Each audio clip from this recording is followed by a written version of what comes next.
না, সেটা হচ্ছে যে আমরা রুকুন যারা আমাদের জনশক্তি সকলের জন্য সমানভাবে কথাটা প্রযোজ্য। আমরা আল্লাহর আইন, সৎ লোকের শাসন চাই। এ সৎ লোকের সংজ্ঞা কি? সৎ লোকের সহজ সংজ্ঞা হল, ইসলামের দৃষ্টিতে সৎ লোক ওই ব্যক্তি যে ব্যক্তি বিবেকের বিরুদ্ধে চলে না। কথাটা কিন্তু বুঝবার বিষয়। আল্লাহ তাআলা বিবেক দিয়েছেন প্রত্যেককে। বিবেক কি? ওই রূহ, দেহের যত দাবি থেকে বলে নাফস। নাফস তো খারাপ দিকে টানি। ইন্না নাফস আল্লাহ আম্মারাতুন বিসু। নাফসের কামই হলো খারাপ দিকে টানি। এই দেহ বস্তু জগতের দ্বারা, বস্তুর দ্বারা তৈয়ার, বস্তু জগতের দিকে তার আকর্ষণ। কিন্তু আল্লাহ যে রূহ দিয়েছেন সে বস্তু নয়, আল্লাহর পক্ষ থেকে। বলে রূহ মিন আমরি রাব্বি, আল্লাহ রবের থেকে খাস জিনিস। ফানাফাখতু ফীহি মির রূহি। এই রূহ হচ্ছে বিবেক বললে আমরা যেটা বুঝি ভালো মন্দের বিচার শক্তি। দুনিয়ায় কোন চোর এমন আছে যে নাকি চুরি করা খারাপ জানে না?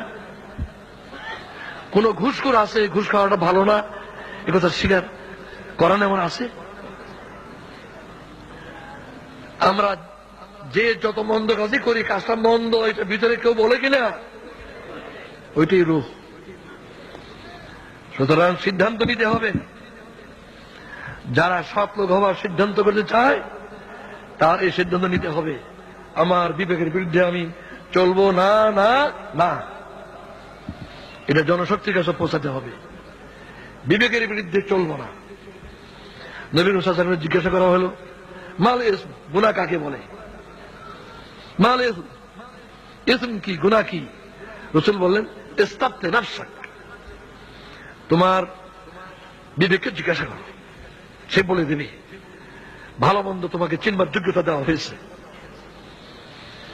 আর এক হাদিসে আছে, গুনাহ কি? রাসূল বলছেন, মা হাকা বিনাফসিক, করতে গেলে তোমার মনে যখন খটকা লাগে তখন বুঝবে যে এটা গুনাহ। এই জন্য সন্দেহজনক জিনিস থেকে দূরে থাকা, এটা তাকওয়ার দাবি। মা হাকা বিনাফসিক। সুতরাং দ্বীনের দাবি হলো যে বিবেকের বিরুদ্ধে চলব না। গোটা জনশক্তির জন্য রকুন সহ সকলের এই কথাটা পৌঁছতে হবে।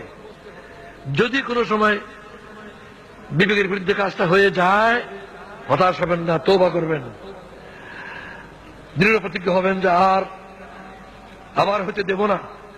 কিছু জরিমানা করেন, নফল নামাজ, নফল রোজা, নফল আল্লাহর পথে খরচ, এই তিন রকম জরিমানা করেন, নিজের উপর জরিমানা করেন। আবার যদি একই জিনিস হয়ে যায় বিবেকের বিরুদ্ধে, জরিমানা বাড়াইয়ে দেন। নফল নামাজের পরিমাণ বাড়ান, নফল রোজার পরিমাণ বাড়ান, এবং আল্লাহর পথে খরচের পরিমাণ বাড়ান। জরিমানা স্বরূপ ইনশাআল্লাহ ফায়দা পাবেন। এটা পরীক্ষিত, পরীক্ষিত। এটা আপনার পরীক্ষা করে দেখবেন ইনশাআল্লাহ। বিবেককে জয়ী রাখবেন। নামাজ রোজা আল্লাহ দিয়েছেন কি করার জন্য? নফসের উপরে বিবেককে শক্তিশালী করার জন্য না।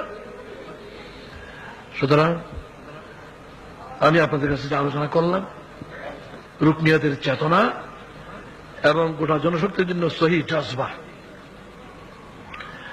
রুকনিয়াতের চেতনা 5টি পয়েন্ট বললাম, আর কর্মীদের জজবা 3টা বললাম। কিন্তু একটা কথা সবার জন্য, বিবেকের কথাটা সকলের জন্য। আল্লাহ তাআলা আমাকে, আপনাদের সকলকে এই সব কথাকে সঠিকভাবে মেনে চলার তৌফিক দান করুন। ওয়া আখিরু দাওয়ানা আলহামদুলিল্লাহি রাব্বিল আলামিন।